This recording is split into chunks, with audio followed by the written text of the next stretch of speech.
because we were struggling. I remember one time like crying because I didn't have money for food, like after leaving a dance shoot. Like, it was wild.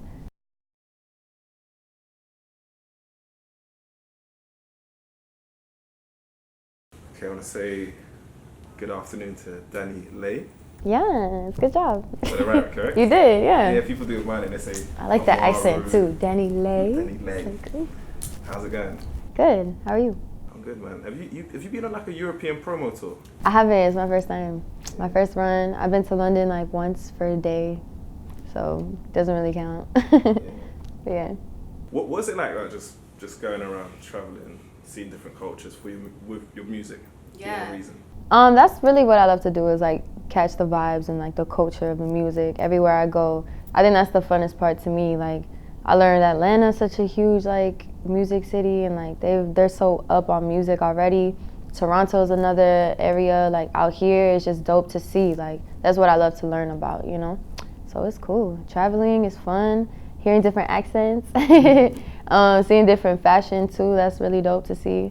And you know, different time zones. That's another thing. It's like, dang, what time is it today? What day is it? That must be hard for you, though, right? Yeah, it's definitely hard.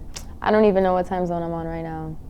It's crazy. I was just in Puerto Rico, New York, Atlanta. It's just like LA. It's like everywhere in like a day. It's crazy. So you grew up in Orlando? Yeah, I can say so. I was born in Miami and lived there till I was 10, and then I went to Orlando when I was till I was 16. So I was there for like, you know, middle school and like 9th grade. Then I went to LA when I was 16, and I've been there since now, 24, 9 years. So it's been a long time.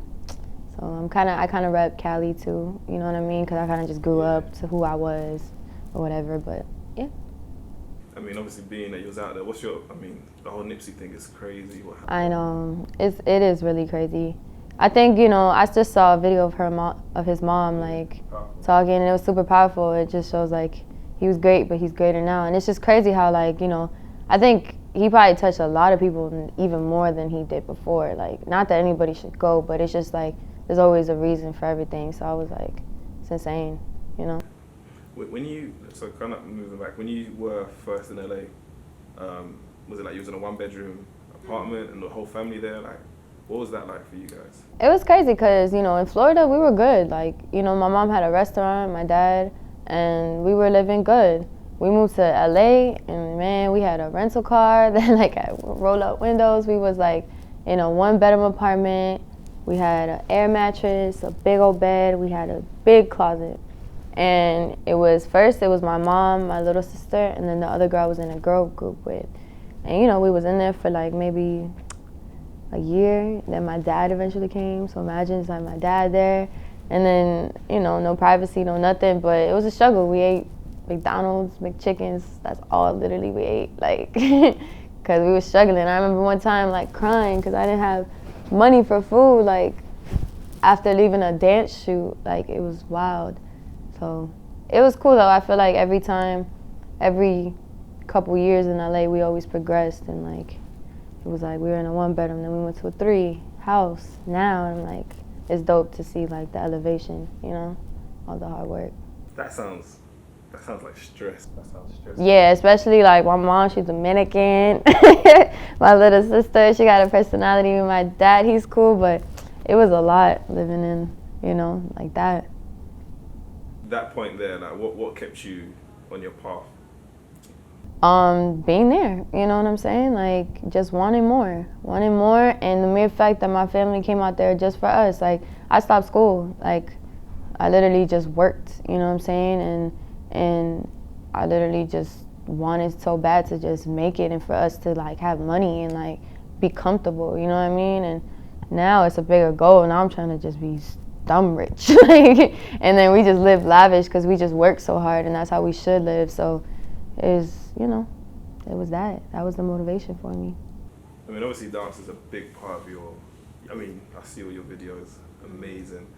But when you're moving into music and you had other labels, how did you know which was the right label to go with when you got all those offers coming at one time? Mm-hmm. Def Jam was actually the last label I met with, so I think that's how I made my decision. The first label I met with was Epic.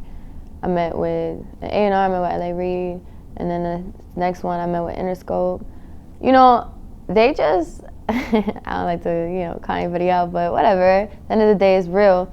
They just like, I was at a place of just breaking up with a girl group, and after that I started recording by myself, and I was really trying to find my sound, trying to find like what I wanted to do. So I was just working with different producers and getting different sounds. So when I met with them, I played them some of my pop stuff, and that was stuff where it was literally like demos, you know what I'm saying? It wasn't me writing it, it was just demos. They were like on some Ariana Grande type pop, like, and they were like, yo, this is fire, da da da da.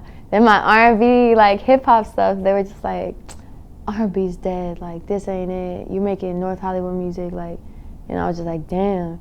So I went to the next label, it was kind of the same situation, Def Jam. My A&R too, he was like, man, I've been looking for that cool girl, like on some relatable type of 90s like type of vibe, and I'm just like, damn, like that's me, that's like what I represent, that's who I am. So it was just really going to a place that I feel like they weren't gonna change me and like, you know, change my music, change my style, and just me being comfortable, because that's all I'm about. So it was that. Def Jam was like, let's get it. They loved me for who I was, so. Now I gotta applaud you on that, because sometimes it's easy to go with what's seen as the straight route, the easiest route to success. Yeah. You know? Yeah. Where does that background come from? Is that your mother? I mean. Yeah, my mom and my dad. You know, they were both in the music industry. And my mom used to work for MTV back in the day, and my dad too, Viacom. So my mom, she's just a like real businesswoman. Like she got her head on her shoulders, like on that side. Like she don't play. So she taught me how to be like that too. So I got that from her. So what's your? I mean, when I listened to your project, I could tell everyone could dance to it. Hey, that's what I always say. Like you gotta dance to my music. If you can't dance to one of my songs, like this isn't the right song. Like what's up? But it's literally like you can dance to every song. Yeah. I appreciate that. Who's producing the tracks on? It's all different producers, but it's producers that I really rock with, like legit my friends, cause I ain't the type that needs to get in the studio with this person, that person. Yo, if you can make a fire beat, let's get it. Like I don't care, you know what I'm saying? So it's Yanni was on that. Yanni's the first producer I ever worked with ever when I was 16. Retro's another one. He did a lot on my album and my first project. Ism, he did Lil Baby. Who else was on there? Bongo, Can't Relate. I met another producer back in New York. I had just met him. He's like a young kid, like just on the grind. So yeah, just a couple people on there, you know what I'm saying? And how long did it take to piece all together? I would say I started like recording it in 2017 Lil Baby was made, so that's on the plan, you know what I mean? But it was really like a year and a half, a good year. It was like the beginning of the year to the end of the year, but it was all like mixed. So there's records I have that are from the beginning, and there's records that were like last minute. So it all like compiled to, you know, be what it was. So. And then the other part is, how hard is it to cut down? To cut down? It was hard because I really got a lot of music, so it was definitely hard. But I think I got every vibe that I wanted on the project and message on it, so it was cool. And what song have you been getting the most reaction from?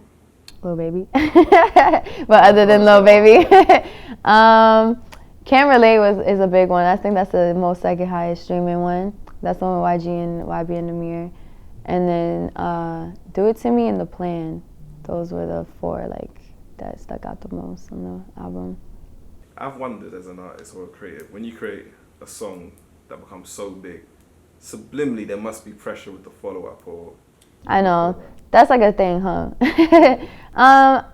I definitely, I've had conversations where I had one meeting one time and like this guy really put in my head like, everybody's waiting for what's next. Like you need to like, da-da-da. And it was just like, I started feeling like, damn, like I really like, am I late? Like do I... But then I just realized like at the end of the day, I've gained like my own fans. If I have a tour, people are coming, even from old ass music, like, you know what I'm saying? So all I literally gotta do is keep making music, because everything that I make is gonna be fire. Like, so it's just like, I'm just gotta keep going and just growing, because it's literally just growing. I don't see myself ever going down, like, so I don't even have that type of mentality. And I think the next hit is just gonna come, like, naturally, just like Lil Baby did, so I ain't searching for it. I think it just combines. I think, you know, I think the fact that I get to speak and, like, inspire people through words, that moves me more, just the mere fact that, like, people tell me that my songs saved their life. Like, that's something that's, like, deeper to me than just, like, moves. But the fact that I get to dance to my own music and, like, show that is dope to me as well. So it's just a combination of both. I just love, like, music, you know? I just love, like, art, you know? So it's, like, both combined. Have you ever had, like, really bad dancing injuries? No, never. I never broke nothing. Never sprained anything. Knock on some wood, cause yeah, it's crazy. And I'm super, like, adventurous. I'll, like, jump off of a car. I don't know. I mean, yeah. I never did nothing like that. The plan was to execute, you know, taking care of my family, being who I am and making it, being loved correctly. You know, going through a relationship, you know, but then still making it out of that, and that was a part of the plan as well. So, yeah.